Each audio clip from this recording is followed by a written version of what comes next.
Hi, I'm Dr. De Bruin, and this is another walkthrough of an A-level chemistry exam question from the transition metal topic.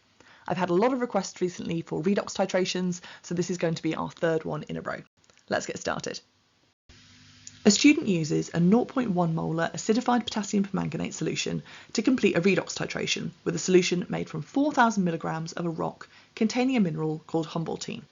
Now you can see there from the formula of that mineral that it contains both iron 2+ ions and ethane dioate ions, both of which are going to react with the manganate ions in the potassium permanganate. The titration requires 18 centimetres cubed of potassium permanganate to reach the endpoint. Give an equation for the reaction between Humboldtine and manganate ions and calculate the percentage by mass of Humboldtine in the original rock.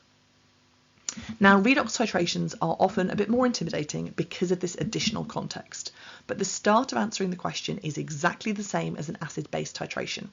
I want to pick whichever reagent I have two pieces of information about and calculate the moles. So let's start there. Our moles of potassium permanganate can be found by multiplying together the concentration and the volume once I've converted that volume to decimeters cubed. And this tells me that I have 0.0018 moles. The equation for this reaction is pretty tricky. You should already know that iron 2+ ions react with manganate ions in a 5:1 ratio, and the ethane dioate ions react with manganate ions in a 5:2 ratio.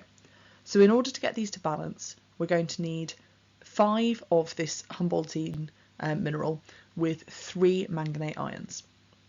Now, because you have those 3 manganate ions, you're going to have 12 oxygen atoms. And to add 12 oxygen atoms on the right-hand side, you're going to need to add 12 molecules of water. And therefore, you're going to need 24 hydrogen ions.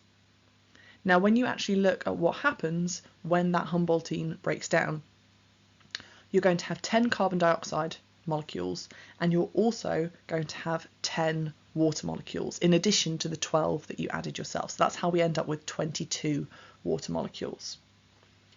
So our next step is to figure out how many moles of Humboldtine we're going to have. So we take the moles of the manganate ions, divide by 3, which is the coefficient in front of manganate, and multiply by 5, which is the coefficient in front of Humboldtine. And this gives us 0.0030 moles. Next, we're going to calculate what the relative formula mass of that is, and it's 179.8.